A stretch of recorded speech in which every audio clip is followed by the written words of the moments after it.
Mesdames et messieurs, bonsoir. Ravi de vous retrouver pour votre émission hebdomadaire Questions égyptiennes en ce samedi, le 21 janvier 2023. Sans plus tarder, commençons cette édition de Questions égyptiennes avec les activités présidentielles. Le président Abdel Fattah el-Sisi a effectué vendredi une visite d'inspection des projets de construction de routes et d'axes routiers au gouvernorat de Gizeh. Le porte-parole de la présidence a déclaré que les axes routiers au gouvernorat de Gizeh constituaient une des artères de vie qui vise à faciliter le quotidien des citoyens, le trafic et la circulation. Je vous propose tout de suite de voir ce commentaire signé Chouï Boussela. Le président Abdel Fattah el-Sisi a inspecté vendredi des projets d'axes et de routes dans le gouvernorat de Gizeh. Le président a entamé une tournée d'inspection de l'axe du général Kamal Amir, qui est une nouvelle artère du gouvernorat. Le porte-parole présidentiel, Bassam Radi, a déclaré que l'axe est divisé en 4 secteurs principaux. Le président Abdel Fattah el-Sisi a également inspecté l'axe Ahmad Orabi, qui comprend 6 voies de circulation dans chaque direction. L'axe Ahmad Orabi a été relié à la rocade et à l'axe du général Kamal Amir pour devenir un axe alternatif résolvant de nombreux problèmes de circulation à Gizeh. C'est ce qu'a indiqué le porte-parole présidentiel. M. Radi a ajouté que les nouveaux axes de Gizeh sont considérés comme des artères de vie et de nouvelles routes qui contribueront principalement à réduire le temps de déplacement dans le gouvernorat dans le cadre du plan national des axes et des routes à l'échelle nationale pour intensifier le développement économique conformément à la stratégie de développement durable de l'État.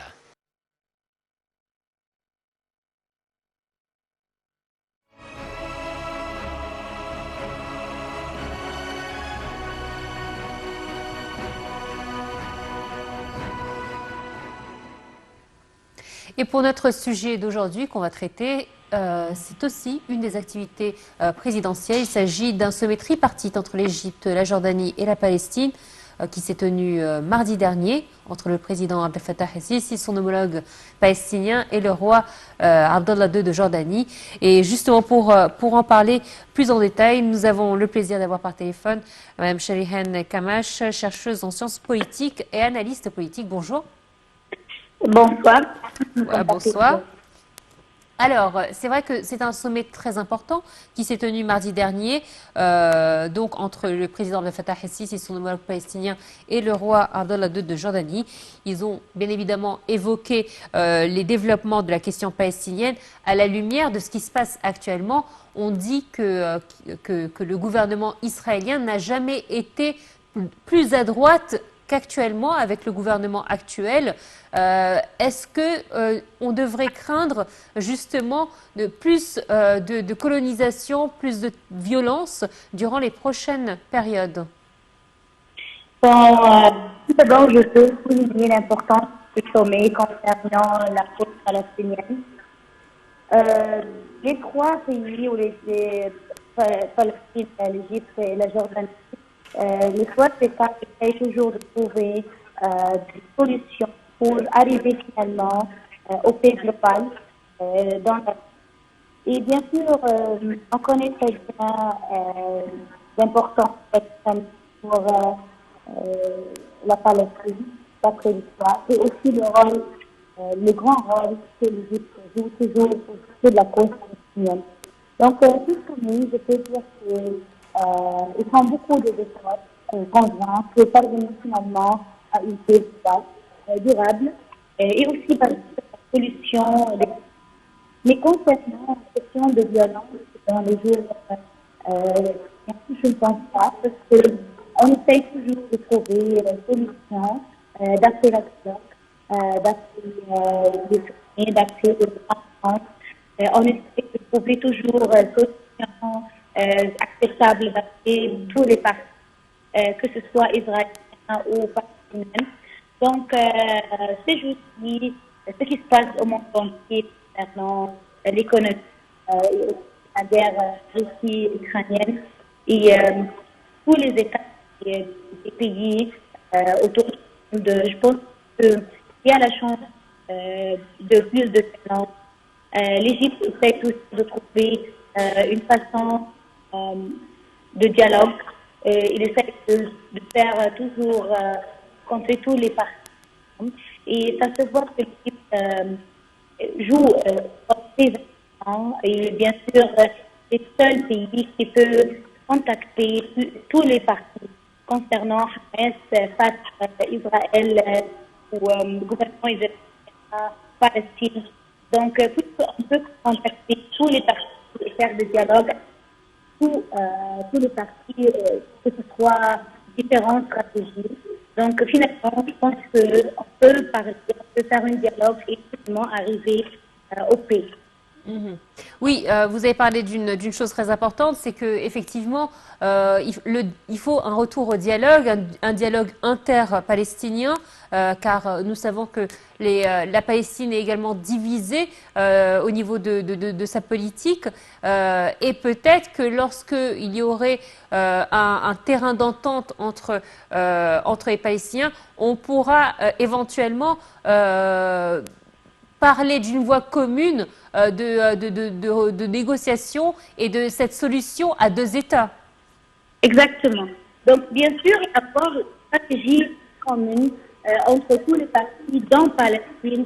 Ça renforce, bien sûr, la situation palestinienne dans plus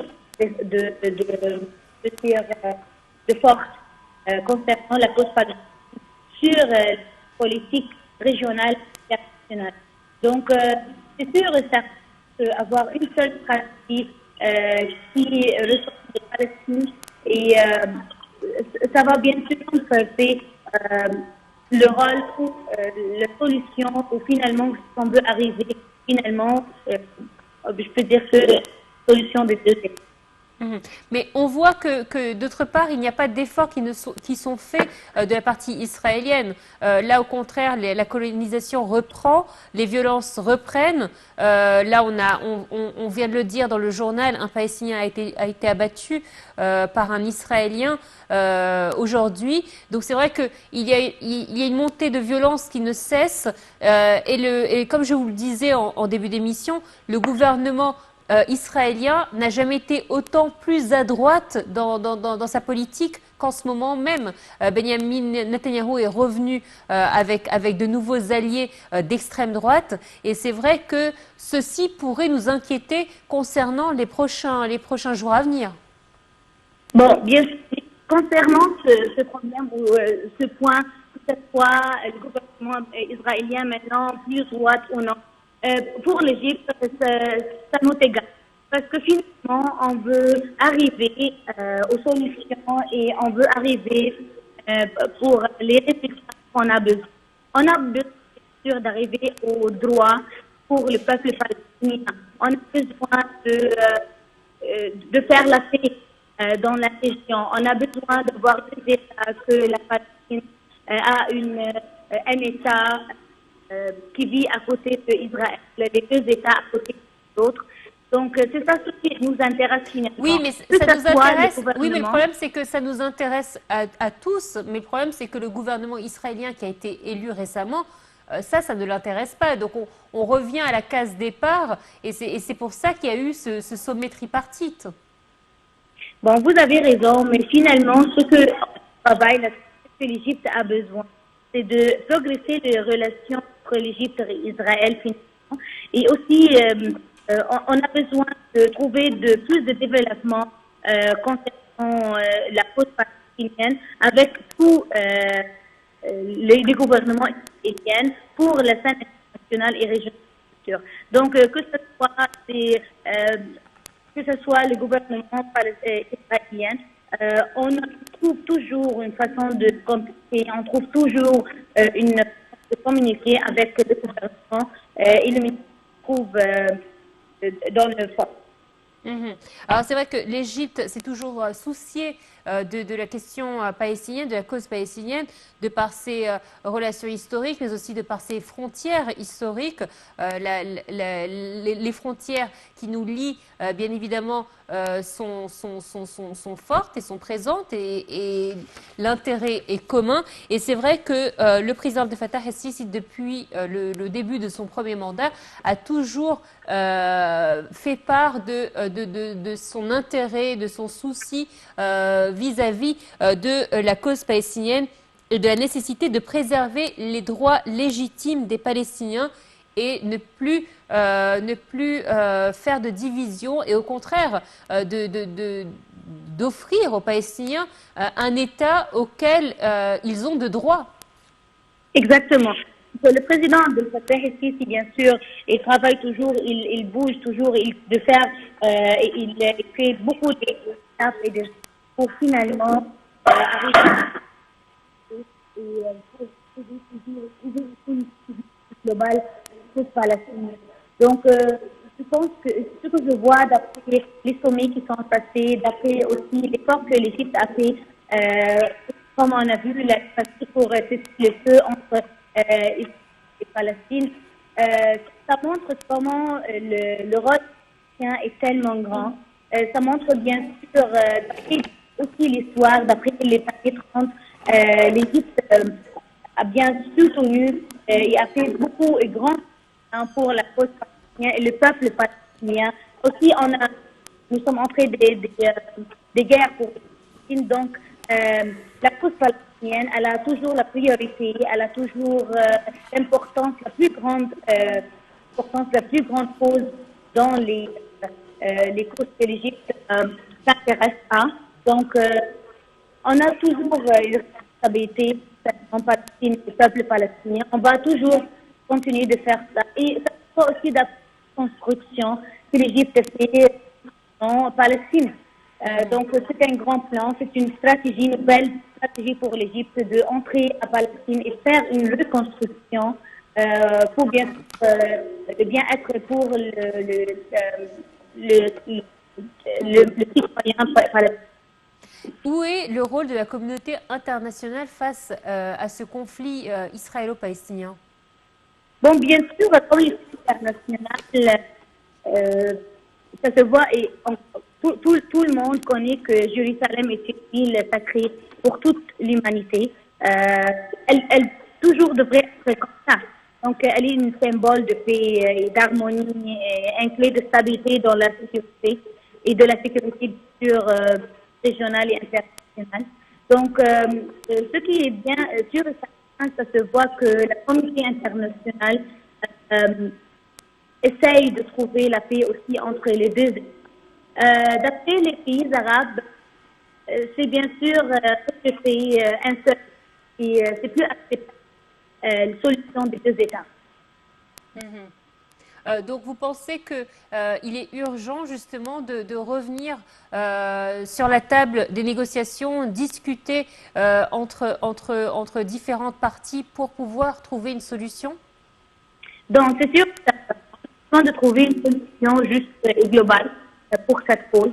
On a besoin de créer une stratégie commune. On a besoin d'arriver toujours sur la table de négociation d'après Hamas et aussi le gouvernement palestinien, le gouvernement israélien et l'Égypte. Donc, le président Abdel Fattah el-Sisi, il a prioritisé toujours les Palestiniens. Le gouvernement égyptien n'arrête jamais de faire l'effort et de continuer le contrôle concernant la cause palestinienne. Donc, c'est bien sûr, on a besoin de toujours arriver à la table pour le dialogue concernant la cause palestinienne.